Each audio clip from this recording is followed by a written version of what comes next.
22. என் பிதாவுக்கு அடுத்தவைகளில் நான் இருக்க வேண்டியதென்று அறியீர்களா? லூக்கா 2:49. நம் இரட்சகர் சொன்ன இந்த வார்த்தைகள் போலவே நாமும் சொல்ல வேண்டியவர்களாய் இருக்கிறோம் அல்லவா? உண்மையான கிறிஸ்துவின் ஊழியர்களுக்கு சொந்த காரியங்களை குறித்த வேறு வேலை இல்லை.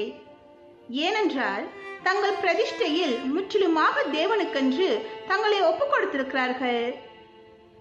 கிறிஸ்துவின் மூலம் ஒரு பொறுப்பானவர்களாக இவர்கள் நியமிக்கப்பட்டிருப்பதால் என்ன நேர்ந்தாலும் எந்த சூழ்நிலையிலும் தங்களுக்கு ஒப்புவிக்கப்பட்ட இந்த உக்கிரமான ஊழியத்தை பொறுப்புடன் செய்யவே தேவன் அழைத்துள்ளார். இந்த ஊழியத்தை சில காலம் மட்டுமல்ல, மரண பரியந்தமும் உண்மையாக செய்து தங்கள் கணக்கை ஒப்புவிக்க கடமைப்பட்டுள்ளனர். ரீப்ரிண்ட் 3148. வணக்கம். இன்றைய ஆழ்ந்த பார்வைக்கு வரவேற்கிறோம். நீங்க பகிர்ந்திருக்கிற ஒரு குறிப்பு இருக்கு இல்லையா? டெய்லி ஹெவன்லி மன்னா, August 22, ரீப்ரிண்ட் 43148. அதை வச்சு நாம இன்னைக்கு லூக்கா 2:49 கொஞ்சம் ஆழமா பார்க்கலாம்.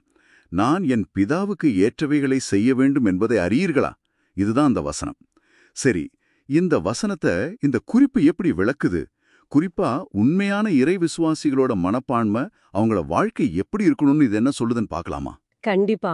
இதுல ரொம்ப சுவாரஸ்யமான ஒரு விஷயம் என்னன்னா, இந்த குறிப்பு இயேசுவோட இந்த வார்த்தைகளை ஒரு தனிப்பட்ட நிகழ்வா மட்டும் பார்க்கல. இது எல்லா உண்மையான விசுவாசிகளும் பின்பற்ற வேண்டிய ஒரு மாதிரி, ஒரு ஸ்டாண்டர்ட் அப்படின்னு சொல்லுது. ஓஹோ, ஒரு முன்மாதிரி மாதிரி. ஆமா. இயேசு எப்படி முழுசா அவரோட பிதாவோட காரியங்கள்ல மட்டும் கவனம் செலுத்தினாரோ அதே மாதிரி ஒரு மனநிலை தான் வேணும்னு இதை வலியுறுத்துது. சரி, இந்த மனநிலைய ஒப்பு கொடுத்தல், அதாவது கான்செக்ரேஷன், இந்த ஆதாரம் சொல்லுது இல்லையா? அது நடைமுறையில என்ன அர்த்தம், கொஞ்சம் விளக்க முடியுமா? முடியும். இது வெறும் ஏதோ ஞாயிற்றுக்கிழமை சர்ச்சுக்கு போறதோட நிக்கிற விஷயம் இல்ல. ஒப்பு கொடுத்தல்னா இந்த விளக்கத்தின்படி ஒரு விசுவாசி கிட்ட இருக்கிற எல்லாமே, அவரோட நேரம், திறமை, பணம், சொத்து, ஏன் அவரோட மொத்த வாழ்க்கையுமே கடவுளுக்கு கொடுத்துட்டாங்கன்னு அர்த்தம். அப்படியா? இது கேட்கவே ரொம்ப தீவிரமா இருக்கு. ஆமா. இதோட தாக்கம் என்னன்னா, அவங்களுக்குன்னு சொந்தமா எந்த பிசினஸும் இல்ல, எல்லாமே கடவுளோடது. அவங்க நடத்துறது எல்லாமே கடவுளுக்காகத்தான். அப்போ நம்மளோட வேலை, குடும்பம், தொழில் இதெல்லாமே நம்மளோடது இல்லையா? இந்த பார்வையில இல்ல. நாம அதையெல்லாம் நிர்வகிக்கிற பொறுப்பாளர்கள், ட்ரஸ்டீஸ். கடவுளோட சார்பா நம்ம அதை செய்யறோம். ட்ரஸ்டீஸ், பொறுப்பாளர்களா? சரி சரி. அப்போ நம்ம சொத்து, நம்ம பணம் எதுவுமே நமக்கு சொந்தம் இல்ல. நாம வெறும் மேனேஜர் மாதிரி தான். கரெக்ட். மிக சரியா சொன்னீங்க. நாம உரிமையாளர்கள் இல்ல, நிர்வாகிகள் மட்டும்தான். கடவுளோட நோக்கத்துக்காக அதை நிர்வகிக்கணும். சரி, இந்த நிர்வாக பொறுப்பு பத்தி பேசும்போது, குறிப்பா சொத்துக்களை பத்தி இந்த குறிப்பு கொஞ்சம் வித்தியாசமான இல்ல சவாலான ஒரு விஷயத்த சொல்லுது.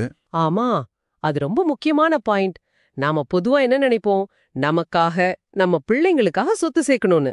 ஆனா இந்த ஆதாரம் என்ன சொல்லுதுன்னா, அப்படி செல்வம் சேர்க்கிறது ஒரு விசுவாசியோட முக்கிய நோக்கம் கிடையாது. ஓ, அது மட்டும் இல்ல, அப்படி அளவுக்கு மீறி சேர்த்து வைக்கிற செல்வம் பிள்ளைங்களுக்கு நல்லது பண்றதுக்கு பதிலா தீங்க கூட கொண்டு வரலான்னு எச்சரிக்குது. அப்படியா? அப்ப என்னதான் செய்யணும்? அந்த சொத்துக்களை பொறுப்பாளர் என்ன செய்யணும்? சேர்த்து வைக்கிறதுக்கு பதிலா அந்த பொறுப்பை அவர் உயிரோட இருக்கும்போதே, அதாவது மரணத்துக்கு முன்னாடி ஞானமா பயன்படுத்தணும்னு சொல்லுது. ஞானமா பயன்படுத்தணும்னா? கடவுளோட விருப்பத்துக்கு ஏத்த மாதிரி அவரோட நோக்கங்களுக்காக அந்த வளங்களை, அது பணமா இருக்கலாம், நேரமா இருக்கலாம், எதுவாவனா இருக்கலாம், அதை செலவழிக்கணும். ஏன்னா மரணத்தோட அந்த பொறுப்பாண்மை முடிஞ்சிடுது. அதுக்கப்புறம் நாம எப்படி நிர்வகிச்சோன்னு கணக்கு கொடுக்கணும்னு இந்த விளக்கம் சொல்லுது. ஓஹோ, அப்ப லூக்கா 2:49 இந்த குறிப்பு இப்படிதான் பாக்குது.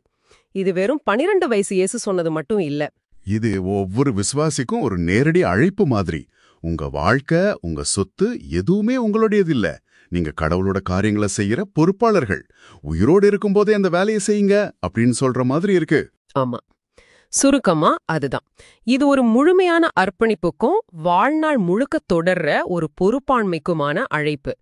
நம்ம கிட்ட இருக்கிற எதையுமே நம்மளோடதுன்னு நினைக்காம கடவுளுக்காக நிர்வகிக்கிற மனப்பான்மை. சரி, நாம இப்போ இந்த ஆழ்ந்த பார்வையின் இறுதிக்கு வந்துட்டோம்னு நினைக்கிறேன். லூக்கா 2:49 வசனத்தை டெய்லி ஹெவன்லி மனாவோட விளக்கத்தின் அடிப்படையில பார்த்தோம். முழுமையான ஒப்பு கொடுத்தல், பொறுப்பாளர் மனப்பான்மை, மரணத்துக்கு முன்னாடி ஞானமா செயல்படுறது இதெல்லாம் தான் முக்கிய கருத்துக்கள். ஆமா, இது இயல்பாவே ஒரு கேள்வியை நம்ம முன்னாடி வைக்கிது இல்லையா? வாழ்க்கையை இவ்ளோ தீவிரமான ஒரு அர்ப்பணிப்போட ஒரு பொறுப்பாண்மையோட பார்க்கணுங்கிற இந்த பார்வை, நீங்க உங்க அன்றாட வாழ்க்கையில எடுக்கிற முடிவுகளை, உங்க முன்னுரிமைகளை, அது சின்ன விஷயமா இருக்கலாம், பெரிய விஷயமா இருக்கலாம், எப்படி பாதிக்கலாம்னு கொஞ்சம் யோசிச்சு பார்க்கலாம். உங்க நேரத்தை எப்படி செலவிடுறீங்க, உங்க பணத்தை எப்படி பயன்படுத்துறீங்க, இதுல எல்லாம் இதோட தாக்கம் எப்படி இருக்கும் யோசிச்சு பாருங்க.